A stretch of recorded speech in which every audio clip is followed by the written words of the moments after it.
Good morning, Excellencies, ladies and gentlemen, dear colleagues. Over the last few decades, there has been a growing interest in creating greener cities. We can see many good reasons for this, reflected in the multiple benefits for people from urban areas that have more parks, woodlands, green roofs, community gardens, and other forms of urban green space.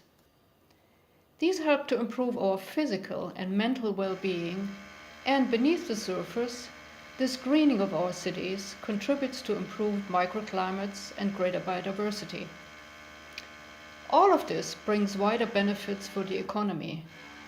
When a city becomes a better place to live, more people want to visit or even settle there, work there, and raise their families there. Companies want to invest there and tourists want to visit.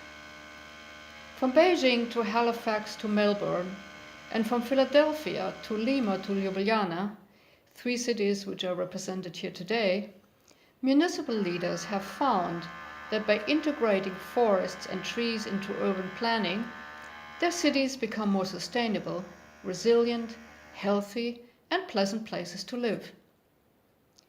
To mark International Day of Forests, we have collected some of these cases into a new FAO publication, Forests and Sustainable Cities, Inspiring Stories from Around the World, which highlights examples from 15 cities to illustrate how urban challenges have been addressed by integrating forests and trees into municipal planning.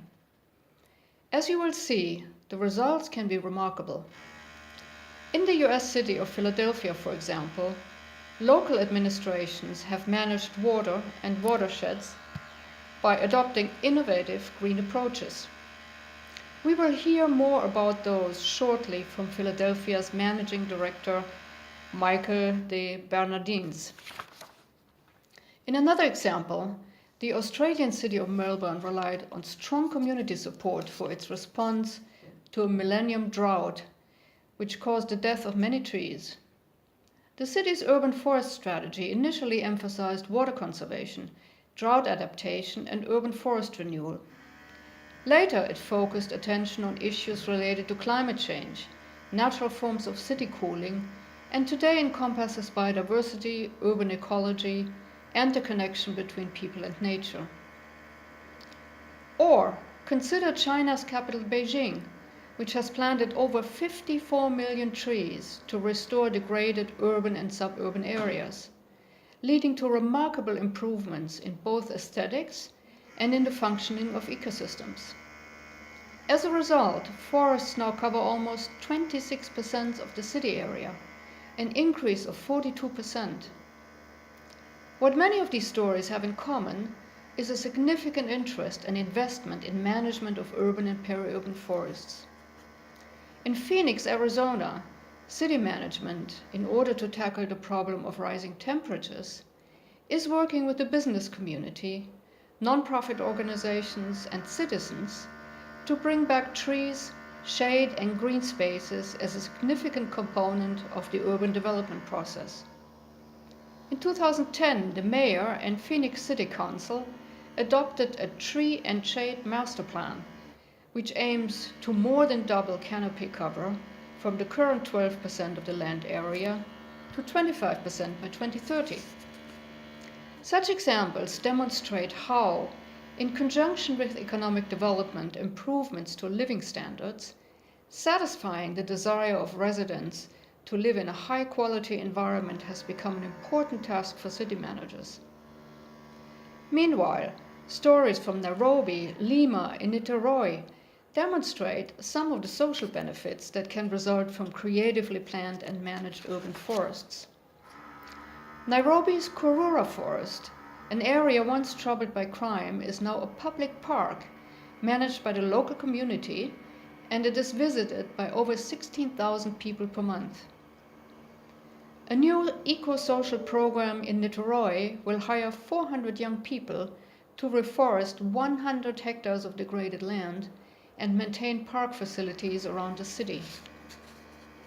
As the mayor of the district of Independencia in Lima, Peru will be telling us later, citizens of an informal settlement there are using trees to protect their homes, a powerful example of local community participation in creating practical strategies for urban environments. The conservation of cultural and natural features can also play an important part in implementing long-term approaches designed to fulfill the vision of a green city. Let me describe a few of these. Successful efforts have helped to conserve high-value natural forests near cities, such as the Saunion forest in Brussels. There, 3 regional administrations have pooled resources for sound management of this historical landmark. The city of Fuzhou in China has created 100 tree-lined boulevards, planting more than 200,000 trees in recent years. These boulevards connect seamlessly with parks, mountains, fitness plazas, and other green spaces, forming a vast network of trees across the city. Modern Singapore is known as the Garden City, yet it is important to remember that much of Singapore's greenness today can be attributed to its active urban greening program, which was initiated more than half a century ago. The fact that urban greening was politically supported and systematically pursued over 50 years has proven to be remarkably far-sighted.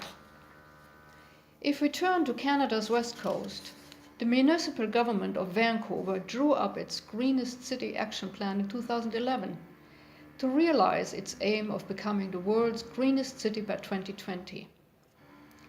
Vancouver wants to be a global leader in sustainability by combining development of a strong local economy with that of vibrant, inclusive neighborhoods. It has set targets for realizing its vision, such as zero waste, zero carbon, and healthy ecosystems.